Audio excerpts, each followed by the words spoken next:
Today, something happened that the watch world said would never happen. Audemars Piguet, a brand whose cheapest wristwatch starts at $30,000, put its name on a $400 pocket watch made by Swatch, and people camped outside stores for days to get one, some since Monday. For a watch that costs less than an iPhone, that tells you everything you need to know about what luxury watches actually sell. It was never just about telling time. One person pays $400 and feels like they finally got in the door. Another paid $230,000 for the same brand's perpetual calendar, same octagonal bezel, same 8 screws. Completely different realities. And the gap between the bottom and the top is wider than most people realize. Before I start, yes, we're covering Rolex. Yes, we're covering Richard Mille. And yes, that APX Swatch will make another appearance. We'll get there. Level 1. The entry point. Fashion watches and the APX Swatch Royal Pop. This is where most people first interact with the idea of a watch as a statement rather than a tool. Fashion watches from brands like Daniel Wellington, MVMT, and Fossil. $50 to $300. Clean dials, decent straps, Amazon checkout. They look good in photos. They stop working in 2 years. But something happened this week that broke this level wide open. Audemars Piguet, a 150-year-old Swiss maison that has never, in its entire history, put its name on anything under $30,000, co-signed a $400 pocket watch with Swatch, 8 colorways, bioceramic case, the actual Royal Oak octagonal bezel with the actual 8 hexagonal screws, the actual petite tapisserie dial, and a hand-wound movement with a skeletonized mainspring barrel so you can watch it run down through the caseback. People lined up since Monday morning. 1 per customer per store per day. AP is donating 100% of its proceeds to watchmaking heritage initiatives. This is not a fashion watch, but it lives at fashion watch prices. And it is the most disruptive thing to happen to this entire industry in 2026. Who's here? The 22-year-old who followed the Royal Oak on Instagram for 3 years and finally has a way in. The sneakerhead who treats watches the same way he treats Jordans. The collab matters more than the object. The reseller who already has 3 listed on StockX for $800 before the store even opened. They all walked out of a Swatch boutique today, holding a piece of AP history for the price of a flight to Vegas. The question nobody is asking yet, what does it mean for the $30,000 wristwatch when AP just blessed the $400 version itself? Level 2. The serious entry. Swiss movement watches, $500 to $3,000. This is where watchmaking actually begins. Not fashion, not hype. Actual mechanical or high-grade quartz movements from brands that have been doing this for over a century. The Tissot PRX, the Seiko Presage, the Citizen Tsuyosa, the Hamilton Jazzmaster, $500 to $3,000. Sapphire crystal, proper movements. Watches that will outlive the person wearing them if maintained correctly. The Tissot PRX specifically deserves mention here because it carries integrated bracelet DNA straight from the same Gerald Genta school of design that produced the Royal Oak. $780.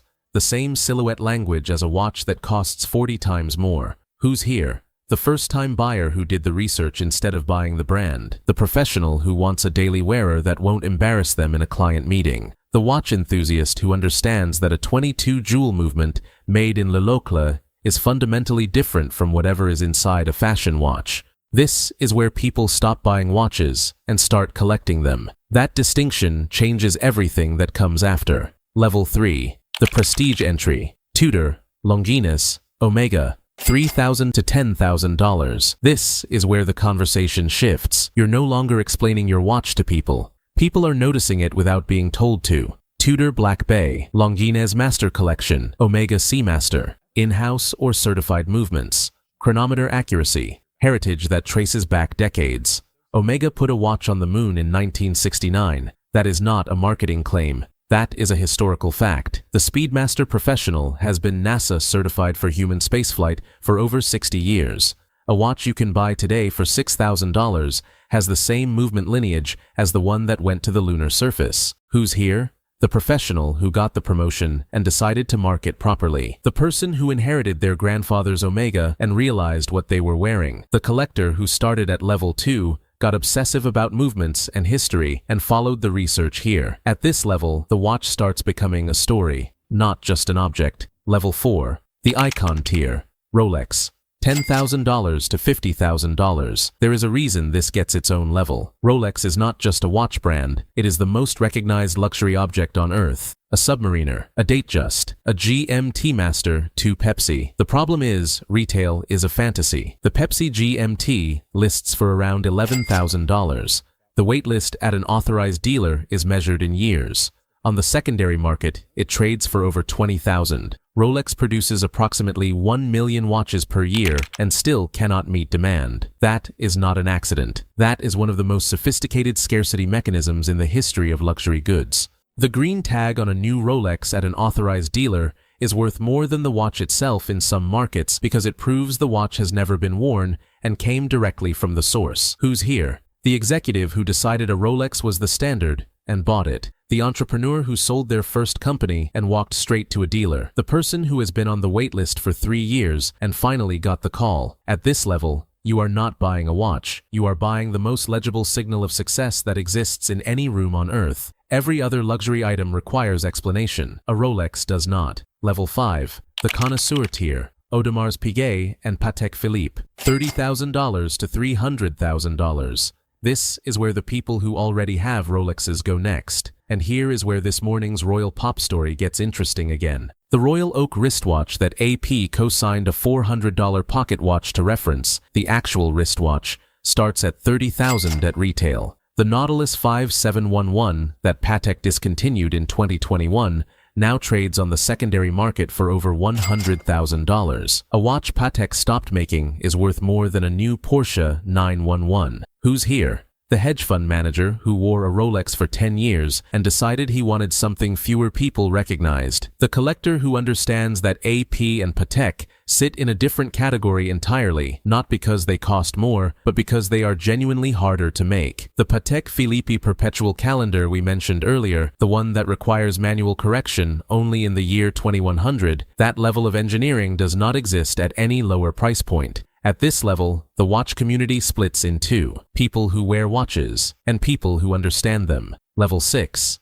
The Independent Masters. FP Journe, Lange and Söhne, Vacheron Constantin, $50,000 to $500,000. Most people outside the watch world have never heard these names. That is the point. FP Journe makes fewer than 900 watches per year for the entire world, each one built by hand in Geneva, with movements that take months to finish. Lange and Söhne from Glashütte, Germany, the brand that was literally dismantled and nationalized after World War II and rebuilt from nothing in 1994. Their Lange one is considered by movement experts to be one of the most beautifully finished watches ever produced. The outsized date complication alone required an entirely new mechanism that Lange patented. Vacheron Constantin has been operating continuously since 1755, 271 years without stopping production, not 1 year off. Who's here? The serious collector who stopped caring what other people recognize and started caring only about what the movement represents. The person who could buy a Ferrari but chose a Journe instead. At this level, the watch is no longer a signal.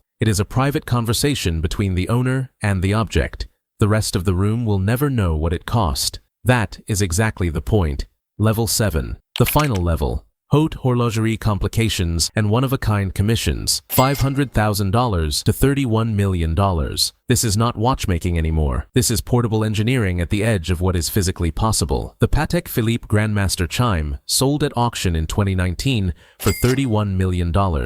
It is the most complicated wristwatch ever made. 20 complications, 2 dials, a case that can be worn on either side. It took Patek's best watchmakers years to build. The Vacheron Constantin 57260 has 57 complications. It took 8 years and a team of their master watchmakers to complete for a single anonymous private client. A single watch. 8 years. For one person who never told anyone their name. Richard Mille makes watches that cost over $2 million and are worn by Formula One drivers at race speed because the movement can withstand 4,500 G-forces of acceleration. That is not a marketing specification. It has been independently verified. The watch on Rafa Nadal's wrist while he served at over 200 kilometers per hour was a Richard Mille. Who's here? The ultra-high net worth collector for whom the watch is not a purchase, it is a commission. A conversation with a manufacturer that begins with a private meeting and ends with an object no one else on earth will ever own. The $400 Royal Pop and the $31 million Grandmaster Chime exist in the same category on paper. Both tell time. Both have two hands and a dial. One sells out at a Swatch store in 30 minutes. The other sells once in a generation. What AP did today by putting its name on a $400 pocket watch is not a compromise. It is proof that the language of watchmaking reaches further than anyone thought. From the person who lined up outside a mall this morning to the anonymous collector who spent 8 years waiting for 57 complications, they are all chasing the same thing. Something built by hand, designed to outlast everything and impossible to fake. If this was useful, subscribe. I'm the Don. I explain how things actually work at every level. See you in the next one.